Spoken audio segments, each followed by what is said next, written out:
I wanna get healthy with you. I'm loving how this thing makes my face look quite funny, and especially in the mornings. Which kind of brings me on to my next point. We're going to talk about breakfast today. Some things you might have heard. Most important meal of the day. Eat breakfast like a king. Obviously, pulper, etc. Whatever. In the afternoon. You need to have breakfast. If you leave it any longer than, say, 4 hours between waking up till eating, way too long.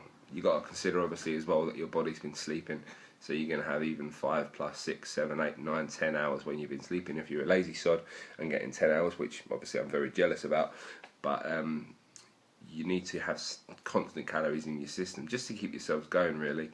And the reason I wanted to bring this up with you guys was just because obviously I know that a lot of you are going to be having the same stuff as the kids, because obviously rushing around after them in the mornings, and it can be very tempting just because it's a nice sugar kick in the mornings.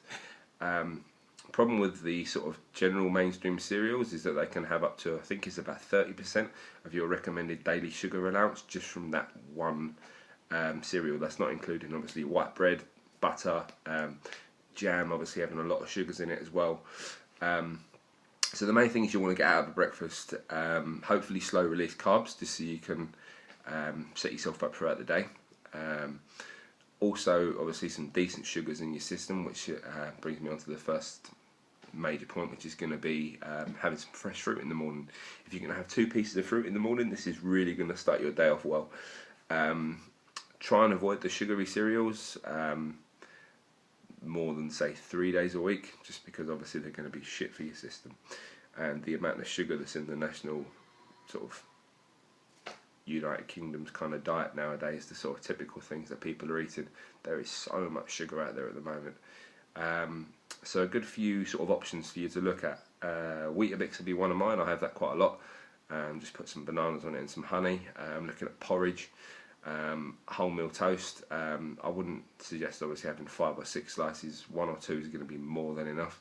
A lot of people obviously swear by going off of bread, but I'm trying to just be realistic here. Obviously a lot of people are going to rely on bread as one of their staple foods, so obviously in the longer term you can kind of look at getting rid of it completely,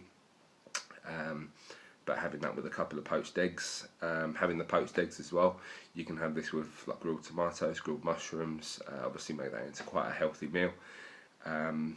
Coffee's again something kind of a very debatable subject in the morning. It does give you an energy burst. Obviously I wouldn't suggest 5 or 6 cups a day.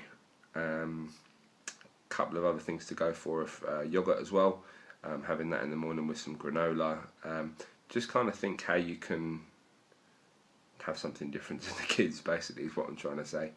And yes, it is the most important meal of the day, but I just thought I'd had a few instances in my own kitchen where I'd been leaning towards the Cocoa Pops and stuff like that as well. So obviously I can imagine how easy it must be when I finally obviously do bite the bullet and have kids as well.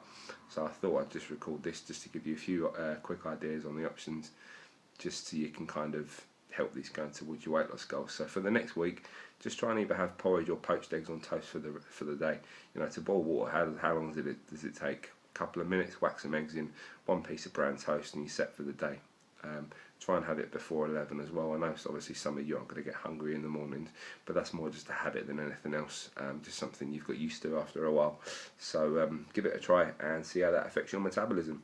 Yeah, if you this is going to also be on my blog, which is on at gfitpt.com. And also obviously you can always get in touch with me via my Facebook site, which is GFitPT and Bootcamps. Ladies, have a good day.